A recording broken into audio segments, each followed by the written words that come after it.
Hey, what's up, fam? Thank y'all for tuning in once again. As always, be sure to like, share, comment, and subscribe.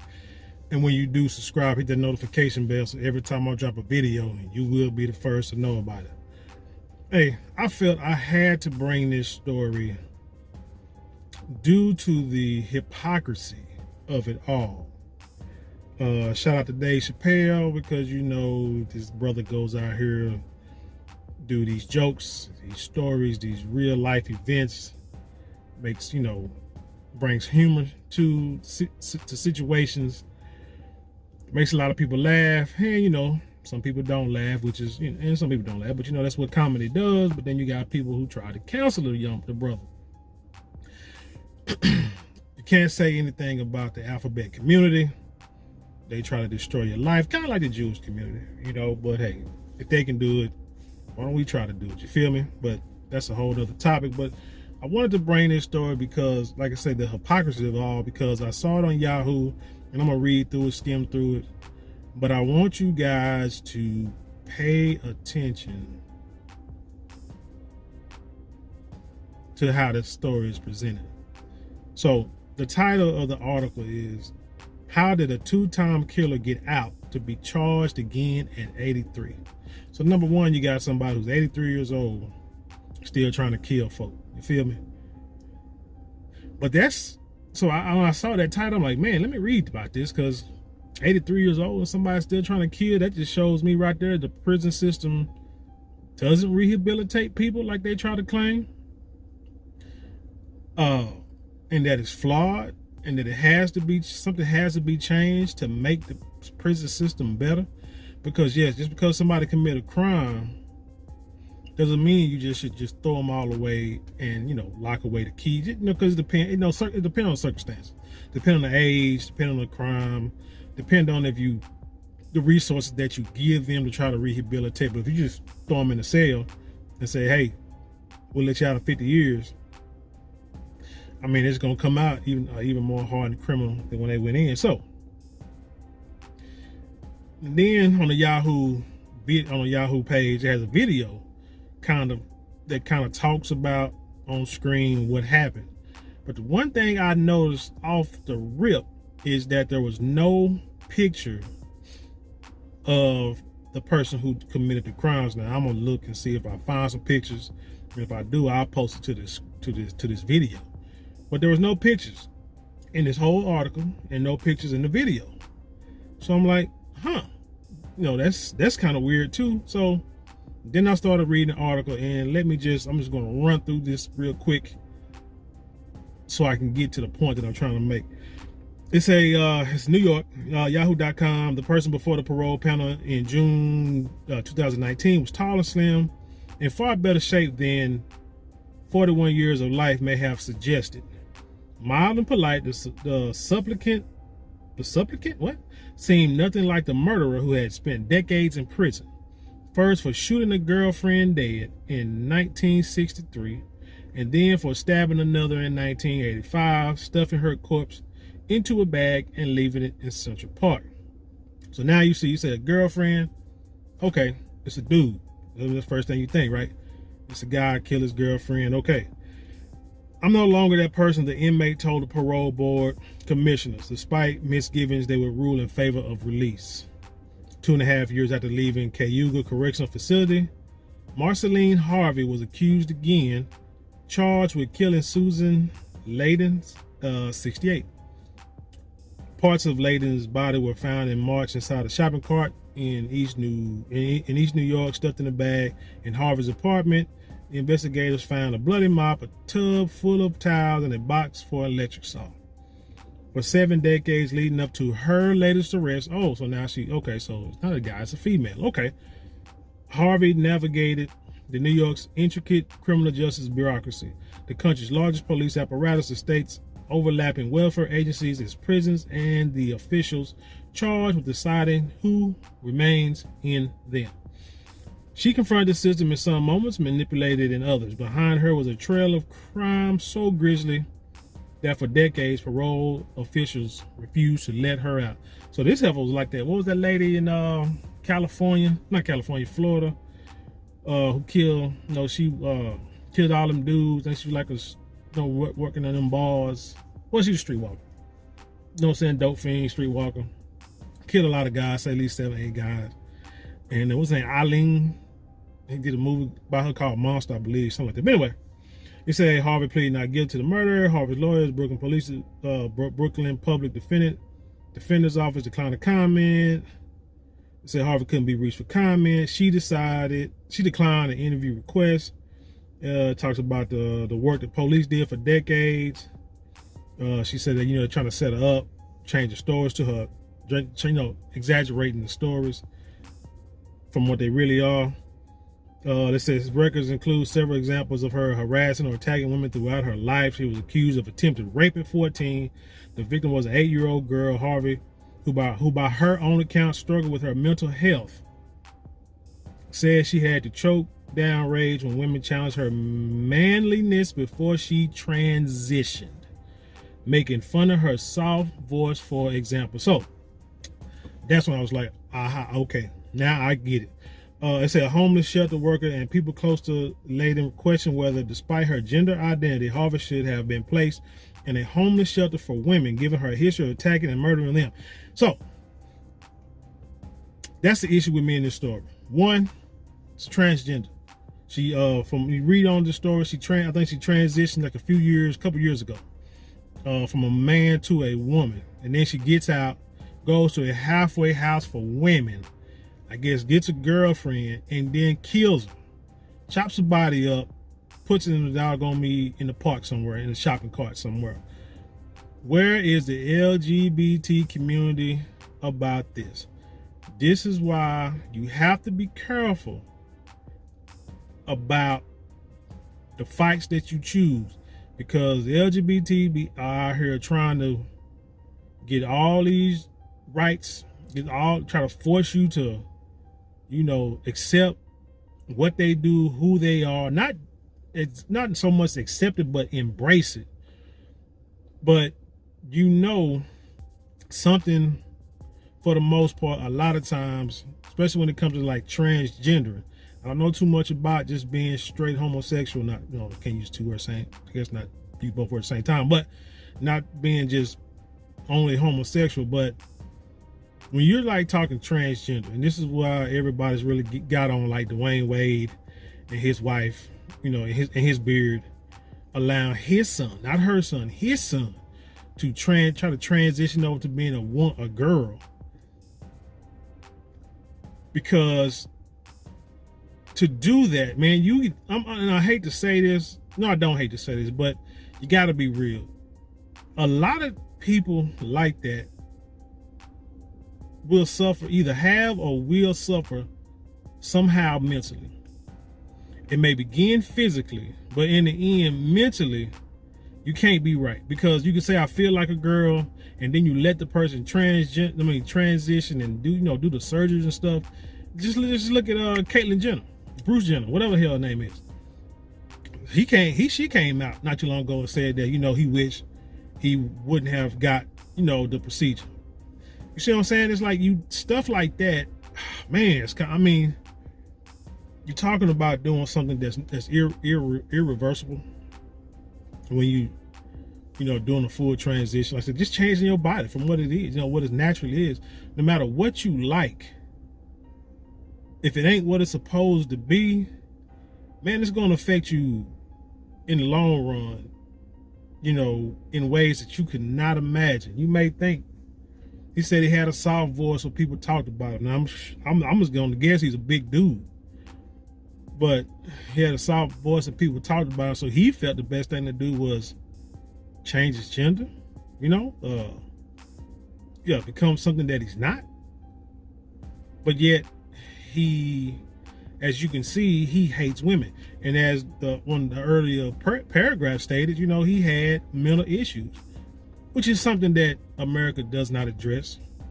That a lot of people have mental illness and mental issues, and they're not, like I say, not being addressed and not being attended to. Just like the story I did, the video I did was the other day about how like almost half of the people that the police have shot and killed had mental illness. A lot of the time the police was called out to the scene because that person was acting erratic, and they were told, or the dispatcher was told, that the person suffers from mental illness, may take medication, is off his meds. This, that, and the third, but the damn police still come there and kill a dude that got a screwdriver in his hand sitting in his own doorway because they feel threatened. And they don't know how to react and deal in situations like that. And this is one of the reasons why also you have to start dealing with mental illness. But again, this story here, I don't hear anybody from the LGBT, the alphabet community say anything. The story about Brittany Griner, I don't hear them say anything about her where she said she took the vapes because it helps with pain, and she got caught up in a foreign country. And like I said before, anybody going to a foreign country, man, you go there clean and you come back clean. You don't do anything that you would do in this country anywhere else unless it's a written law saying that you can do it. Because if they hem you up, they're going to hem you up for a long time. And it ain't going to be like over here. Well, a lot of these prisons over here, not in Texas, they ain't got no air conditioning. But anyway, it won't be as good over there as you would have it over here as an inmate. But this person is angry. This person has been angry for a long time. Like I said, he's been trying to assault kids when he was a kid, when he was or still is a man. And the mental illness, from what I've seen in his article, has not been addressed. Don't talk about no counseling, no counseling that actually worked. It's just that this person in prison been manipulating the system and got out because they think at 83 years old, they're not going to commit any more crimes and they're not going to commit any more murders, and get out and commit a murder at 82, 83, 84 years old. That is something that is thrown off, but that is something that you don't hear about a lot, and that is something that should be addressed. And yes, this is something where his sexuality or his changing of gender plays a part in it with his mental health, and nobody's talking about it. So you need to talk about it. What was the other story?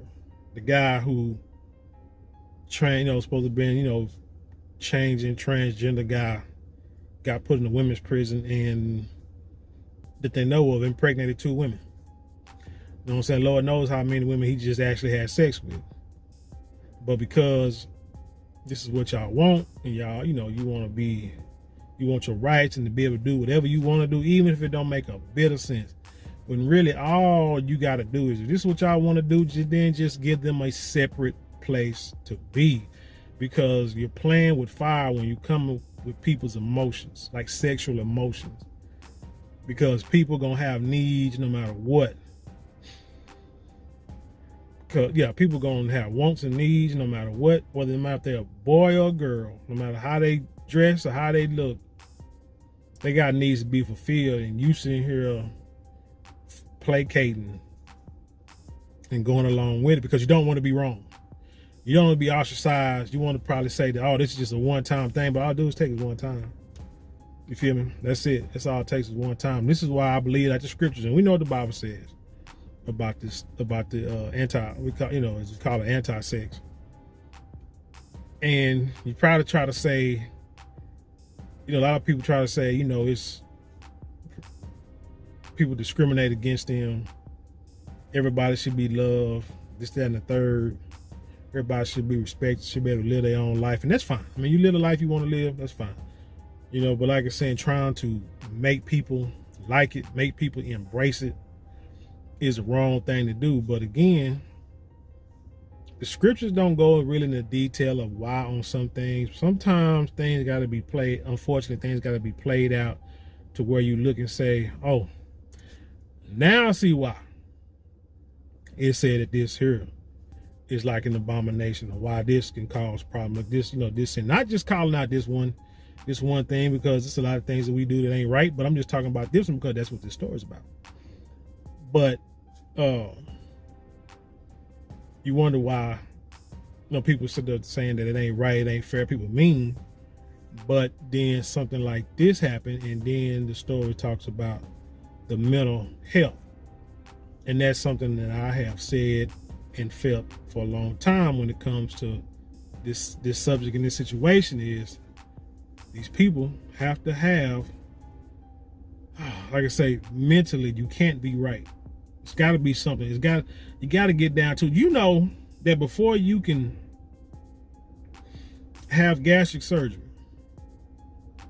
you have to,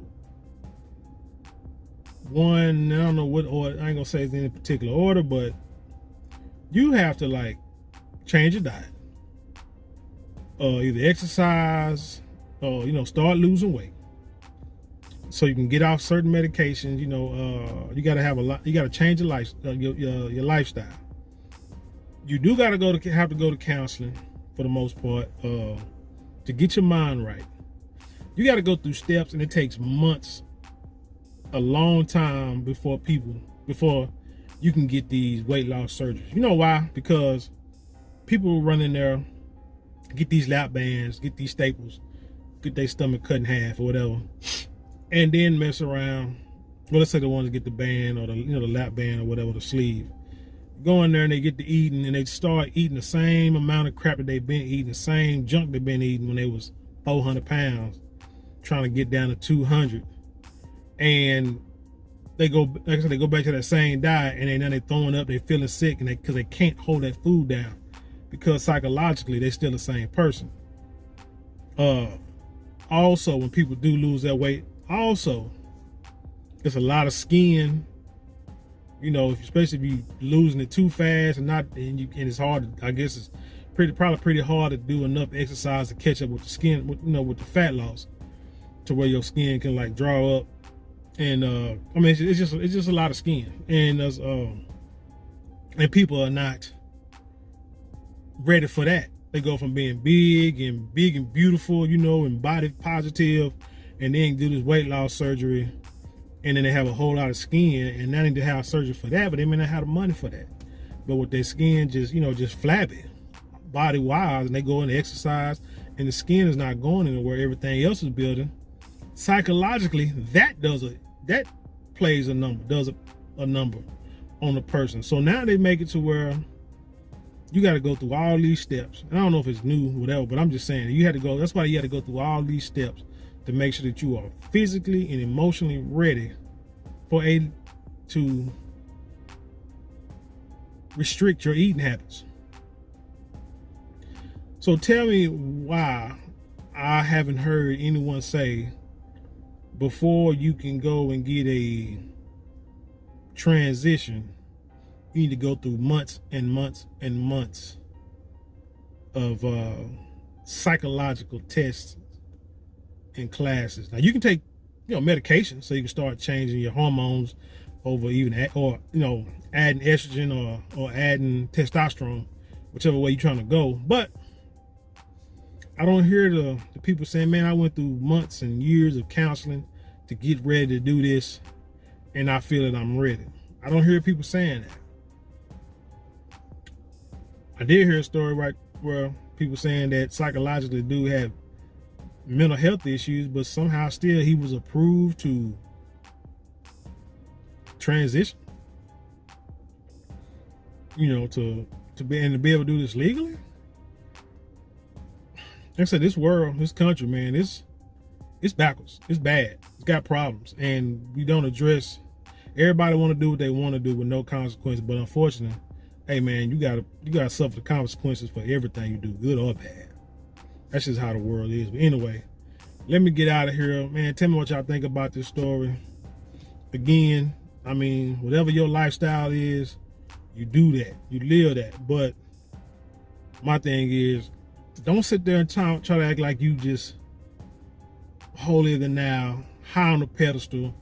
Everybody should expect and respect what you do, because gay people make all the money. Like I said, that's fine. Do what you do. I got no problem with people. And my thing is, this was anybody. Don't sit there, like I said, talk about all the good things that you can do, and or not even the good things. Just accept me. Why? Just because I said so. But why? Because embrace me. Why? Just because I said so. Why? How you benefiting me in my life, or how you benefiting society? What you trying to push? How's that narrative benefiting? Being constructive for society, not just for you, and for you to feel good, because being constructive in society a lot of times mean you got to go through some things, things going to happen that's not to your benefit, or not something that you're going to like, but it's going to benefit the people as a whole. Tell me how that's going to work, and then we can have a dialogue about if I should embrace it or not. But I said, don't get up there and preach all that stuff. But then when something like this happens, like I say, when the guy impregnates 2 prisoners, when the guy is arrested, when they find a guy is like sexually assaulting women like in prisons, against their will, or these boys are out here damn near killing these girls in wrestling and boxing and mixed martial arts, and out swimming these girls by I don't know how many links and laps. Don't be quiet on stuff like that when you know that ain't right. When you know it's not right. But anyway, leave your comment below and then share it with the world. And with that being said, I'll leave you in peace, and I'll see you on the other side.